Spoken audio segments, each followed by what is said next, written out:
She said, "You'll have to accept that my ex and I go on a trip together every year. If you don't, then maybe this isn't going to work." And I froze for a moment, the words landing like a weight in my chest, because I had never imagined that a relationship I had invested so much trust, emotion, and hope into would come with such a stipulation, and the casual way she presented it made it feel less like a compromise and more like an ultimatum, a test of loyalty I hadn't agreed to. Yet somehow, my instinct told me that how I responded in that moment would define not just our future together, but my sense of self-respect, my boundaries, and the standards I held for what I would accept in a partner. I took a deep breath, calming the surge of anger, confusion, and disbelief that threatened to spill over, because I understood that reacting impulsively would play into her framing of the situation, making it seem as though I were unreasonable or possessive, and instead, I chose clarity, calmness, and a firm voice that would communicate my boundaries without drama or aggression. "I hear what you're saying," I replied, carefully measuring each word.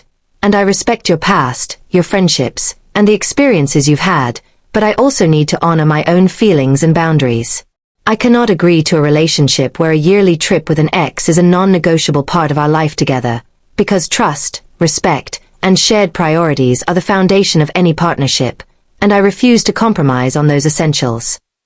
Her expression changed in an instant, shock replacing confidence, as if she had expected me to bend, to accept her terms without question, but my calm and deliberate response left no room for negotiation, no wiggle room for guilt-tripping, and no ambiguity about where I stood. We spent the next hour discussing the implications, trying to see if compromise was possible, but the more we talked, the clearer it became that our values were fundamentally misaligned, that her comfort with maintaining intimacy, or at least the appearance of intimacy, with her ex clashed with my understanding of trust and respect, and that pretending otherwise would only lead to resentment, frustration, and eventual heartbreak. I left that conversation with a mixture of relief and sorrow, because ending the discussion on firm terms was painful in the short term but essential in the long term, and I realized that maintaining self-respect and boundaries is sometimes more important than keeping a relationship alive at any cost. In the days that followed, I focused on my own life, reconnecting with friends, pursuing projects I had set aside,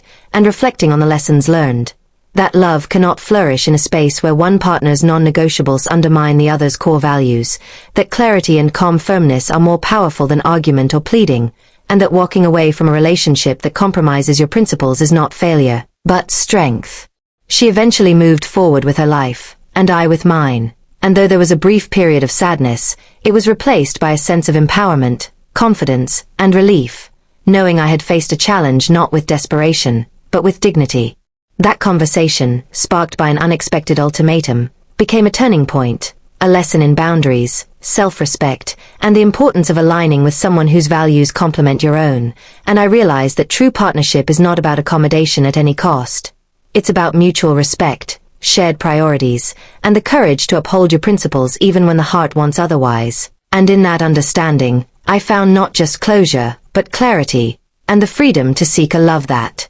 aligns fully with who I am.